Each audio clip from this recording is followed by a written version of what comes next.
Hi again everyone, we're here with Priya once more. And Priya, now what are some of the real limiting things people have in life? What are sort of these things that are holding them back? Give us again a flavour of what people can start to think about. So often people are held back by what their parents have said to them. Or, parents? Yes, okay. Parents. Hands up who's been limited by their parents. Probably many people. Well, and this is what I'm going to say. Have your parents really limited you? Or have you, I'm sorry, I'm saying you now, just because you're the collective. Or, okay, you.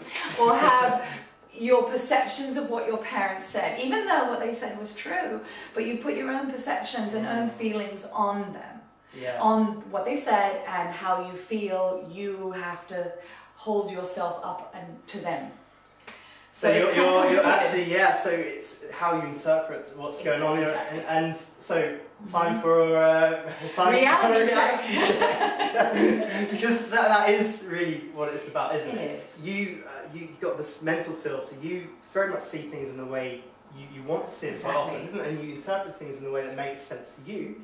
Not always how they're intended. So my parents have been great. Thanks parents. Thanks mum and dad.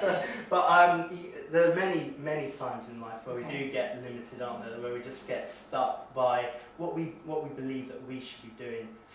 How do we rate this? How do we give ourselves? So now let's go back to the parents and say, so even though your parents have been fantastic, and everybody always says that to me when they come in, and generally people's parents have been fantastic, but there's one little thing way back when that was said that germinates for 20 years and stops you from getting up and speaking in front of a lot of people, for instance. So if I were to say to you, what's the biggest challenge you have giving yourself permission? Where do you have a problem giving yourself permission to do something?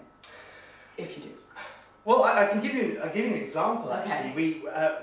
When we started doing all the Think It TV, we weren't television presenters, and we just did it. We got on and did it. Ignored that little voice that was saying, "What are you doing? How are you doing?" Right.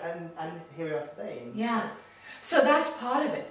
It's what I call, fake it till you make it, on the permission thing. Just go for it. But some people just can't, because somewhere down the line, someone's parents may have said to them, well, actually, Simon, you're not very eloquent, you don't speak very well, and your teeth are kind of brown, so don't open your mouth in front of the camera. First just having a look at my parents, now my teeth. I can't even see your teeth! But I know this because I'm building up some limiting beliefs. I might need a reality check after this. But that's the thing. That they might have said that to you way back when. So we hold on to these little things. And is it the truth? Is it the truth? And does it matter? That's a big point. Does it matter? Does it matter? And probably the answer is no. Look at it. Is it going to affect what you do? Is it going to affect? And exactly. And is it affecting the message you're trying to get out and you're trying to share and you're trying to inspire people with? No. So I think what we'll do is actually ask here on Think It TV now, where do you need a reality check? Let's have a think about what's perhaps limiting you, what some of these beliefs are which aren't necessarily true. Right. Give yourself a reality check and see where you can lead. And also actually, come from where your parents were in that thing. Maybe they were worried about something with themselves, maybe they were worried about speaking publicly, or maybe something happened to them when they were 10 years old doing French first speaking or something like that. Yeah. And so they're projecting it on. And I'm not saying it happens all the time, and we're not here to blame anybody. We're here to understand what the context was and actually what the truth is for us. And the truth is for you, you're a really good presenter and you're a really good interviewer. That's the truth. And you have a message to share. Thank you. So there we go. Thank you very much, Priya. Get out of the past. Start living now. Cheers.